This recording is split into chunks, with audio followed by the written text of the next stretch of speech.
Il a fait l'expérience de la souffrance, de la grande difficulté, de la précarité. C'est le père Michel Cambard, représentant de Monseigneur El-Agé, archiéparque de Tyr des Maronites, qui est en communion spirituelle intense avec nous, qui nous parle maintenant de la vie des chrétiens maronites à Tyr,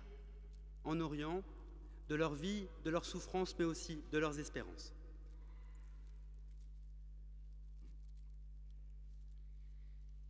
Révérendissime, révérend Père, chers fidèles, j'étais fasciné dès mon jeune âge par la statue d'un saint roi qui ornait la maison de l'une de mes tantes à Hadj au Liban Sud. Ce saint roi ressemblait au roi mage qui enjolivait nos crèches chaque année pour une demi-saison, alors que lui restait à sa place toutes les autres saisons. Ayant atteint l'âge de la raison, j'ai posé pas mal de questions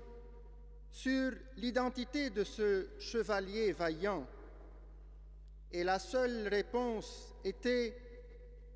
c'est le saint roi Louis IX, protecteur des chrétiens d'Orient.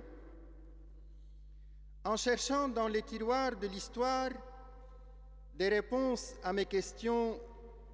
concernant le fameux protecteur des chrétiens d'Orient, j'ai pu découvrir que c'est le roi qui, au cours de la 7e croisade, 1248 à 1254, a construit le château de Terre à Sidon, ma ville natale, et qu'on appelle encore Château Saint-Louis. C'est le roi qui a résidé 4 ans dans la forteresse d'Acre, à côté de Tyr. C'est lui, le célèbre roi, qui est venu d'Occident et qui a accordé à mes aïeuls, les Maronites, le 24 mai 1250, la célèbre charte de protection qui débute ainsi, je cite: « Lui, roi de France, à l'émir des Maronites au mont Liban et au patriarche et évêque de la dite nation, notre cœur fut comblé de joie lorsque nous avons vu notre fils Sim'an venir à nous, accompagné de 25 000 hommes, nous portant le témoignage de vos sentiments d'amitié et nous offrant ces magnifiques cadeaux. En vérité, notre amitié sincère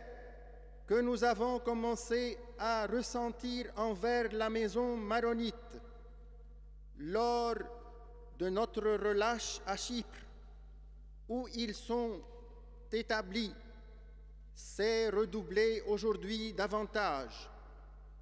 et nous sommes persuadés que cette nation que nous trouvons établie sous le nom de Saint-Maron est une partie de la nation française, car son amitié pour les Français ressemble à l'amitié que les Français se portent entre eux. En conséquence, il est juste que vous et tous les Maronites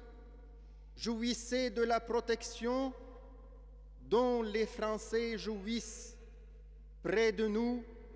et que vous soyez admis dans les emplois comme ils le sont eux-mêmes. » Fin de la citation. Cette amitié a épargné la nation maronite de beaucoup de maux, mais en même temps, elle a engendré des enviés qui ont maltraité ces Maronites à cause de leur amitié avec les Français. Et l'histoire de ces 8 derniers siècles nous montre que le Liban et les Maronites ainsi attachés aux Français, ont dû confronter beaucoup de guerres de toutes les couleurs afin que cette amitié persiste. Dans ce moment de prière, à l'occasion de la clôture du jubilé que vous avez célébré durant toute cette année, je viens au nom de son Excellence Monseigneur Nabil Haj, archevêque maronite du diocèse de Tyr, au nom de tous les prêtres du diocèse et de ses paroissiens, et en mon nom personnel, vous féliciter et vous porter toute notre amitié et reconnaissance. Vous, Monseigneur aumônier, que vous avez gardé avec les prélats de votre Église de France l'héritage de sainteté du célèbre Saint-Roi Louis IX, vous avez été présent à son exemple auprès des chrétiens du Sud-Liban lors de la guerre hideuse de juillet 2006. Vous avez transformé l'amour affectif en amour effectif. Et dès lors, vous avez béni le jumelage de la paroisse Sainte-Jeanne d'Arc à Versailles avec le plus ancien diocèse du monde, le diocèse de Tyr. Votre présence auprès de nous nous a remémoré cette amitié qui a été établie entre Saint-Louis et les maronites de jadis. De plus, dans le calvaire perpétuel que nous vivons, votre présence nous a évoqué la présence des gens de bonne volonté auprès de Jésus flagellé et crucifié. Le Cyrénéen qui aide à porter la croix,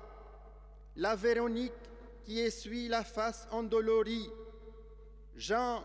inébranlablement et si doucement fidèle, les femmes qui consolent de l'ingratitude des hommes. Cette présence d'amour effectif et d'aide dans le cadre de différentes activités du jumelage, à savoir la prière réciproque, les parrainages de familles nécessiteuses, le financement de mini-projets agricoles et autres activités, a éclipsé la présence des traîtres comme Judas qui vend son maître à prix d'argent et les pontifes et pharisiens qui réclament la mort de l'innocent et Pilate qui condamne et flagelle et croit s'en tirer en se lavant les mains et les sbires ivres de sang et ivres d'injures. Monseigneur aumônier, nous sommes fiers d'être le jumeau de l'une de vos paroisses florissantes.